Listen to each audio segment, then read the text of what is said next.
সেদিন ক্লাসের সবচেয়ে সুন্দরী মেয়েটি দাঁড়িয়ে কাঁদতে কাঁদতে বলেছিল আমি নাকি তার বুকে হাত দিয়েছিলাম, আমি নাকি তাকে নষ্ট করতে চেয়েছিলাম। সেদিন সবাই আমার দিকে ঘৃণা নিয়ে তাকিয়েছিল। ক্লাসের প্রায় 80 জন ছাত্রছাত্রী সবাই আমাকে খারাপ ভেবেছিল। সবাই মেয়েটির কান্না ভেজা কণ্ঠ বিশ্বাস করেছিল। আমার সবচেয়ে কাছের বন্ধুটাও আমার থেকে দূরে চলে গিয়েছিল। আমার সবচেয়ে প্রিয় শিক্ষকটাও আমার গালে চর মেরে বলেছিল তোমাকে সবচেয়ে ভালো ছাত্র ভাবতাম, তবে তুমি আজকে যে কাজটি করেছো তার জন্য তোমার উপর থেকে আমার সমস্ত ভালোবাসা শেষ হয়ে গিয়েছে। যে নিজেকে একজন ভালো মানুষ হিসেবে প্রতিষ্ঠিত করতে পারে না, সে যত ভালোই ছাত্র হোক না কেন কোনো লাভ নেই। একজন লোকের সবচেয়ে বড় পরিচয় হচ্ছে সে একজন মানুষ। তুমি এখনো মানুষ হতে পারোনি, যদি পারো মানুষ হয়ে যাও। সেদিন আমি ক্লাসের কারো দিকেই চোখ তুলে তাকাতে পারিনি।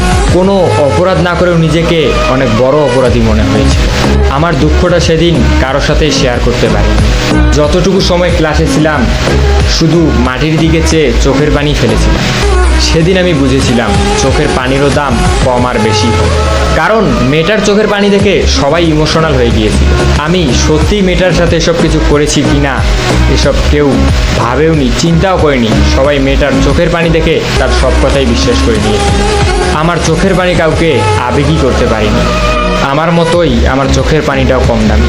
আমি সেদিন ক্লাস থেকে চলে আসার সময় আবার ওই মেয়েটির সাথে কথা বলি, যে সবার সামনে আমাকে খারাপ বানিয়ে দিয়েছে। তার কাছে গিয়ে বলি তুমি এমনটা না করলেও পারতে। তুমি হয়তো ভেবেছিলে এমনটা করার পর আমি তোমার সম্পর্কে মানুষকে অন্য কিছু বলবো যা কেউ বিশ্বাস করবে না।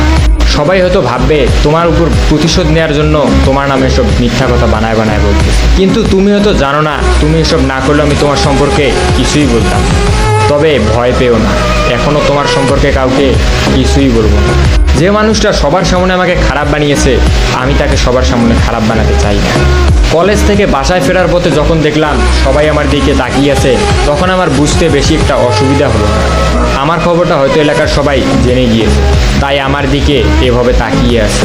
আর এসব খবর তো অলওয়েজ বাতাসের মাধ্যমে ছড়ায়, আমারটা হয়তো সেভাবেই ছড়িয়েছে। যখন বাসার সামনে গেলাম দেখি বাবা আর মা দরজার সামনে দাঁড়িয়ে আছে। এটা হচ্ছে আমার সৎ মা। দেখেই বুঝলাম হয়তো তারা কলেজের খবর জেনে গিয়েছে। তখন আমিও সেটা বুঝতে পেরে আমি বললাম বাবা আমি কিছু করিনি। তখন বলল তুই যদি সত্যিই কিছু না করিস তাহলে তোর সম্পর্কেই বললো কেন? তোর ক্লাসে তো আরও অনেক ছেলে ছিল, তাদের সম্পর্কে কই বললো? তোর সম্পর্কেই কেন বললো? তুই এসব করেছিস জন্যই তোর সম্পর্কে বলেছিস। একটা মেয়ে কখনো তার মান সম্মান নিয়ে মিথ্যা কথা বলবে না। মিথ্যা তো তুই বলছিস আমাদের সাথে। সৎমা যখন আমাকে কথাগুলো বললো তখন আমি চুপচাপ দাঁড়িয়েছিলাম, মাটির দিকে তাকিয়ে চোখের পানি অঝরে ফেলছিলাম। কি বলবো কিছুই বুঝতেছি না। কিন্তু হঠাৎ করেই মা বাবাকে যে কথাগুলো বললো এগুলো শোনার জন্য আমি মোটেও প্রস্তুত ছিলাম না। মা বাবাকে বলল তোমার এই ধর্ষক ছেলেকে আমাদের বাসায় রাখতে পারবে না। যদি তোমার ধর্ষক ছেলে বাসায় থাকে তাহলে আমি থাকবো না, আর আমি থাকলে ও থাকবে। আমার একটা মেয়েও আছে, আমি আর আমার মেয়ে ওর তো আপন কেউ না। সুযোগ পেলে কি না কি পড়ে বসবে, তুমি ওকে বের করে দাও বাসা। মা যখন বাবাকে কথাগুলো বললো আমার চোখ দিয়ে শুধু পানিই পড়ছে। আমি একসময় ভাবতাম আমার সৎমা হলে একসময় ঠিকই আমাকে আপন করে নেবে। আজ নিজেকে সবচেয়ে অপবিত্র মনে হচ্ছে। লজ্জায় অপমানে আমি আর সেখানে একটি মুহূর্ত দাঁড়িয়ে থাকতে পারি। তাই গন্তব্যহীনভাবে বাসা থেকে বেরিয়ে যে কোনো একদিকে যেতে লাগে। আমার বাবা একটিবারের জন্য আমাকে থাকতে বলিনি। সেদিন মনে হয়েছিল আজ থেকে হয়তো বাবা ছেলের সম্পর্কটা এখানেই শেষ।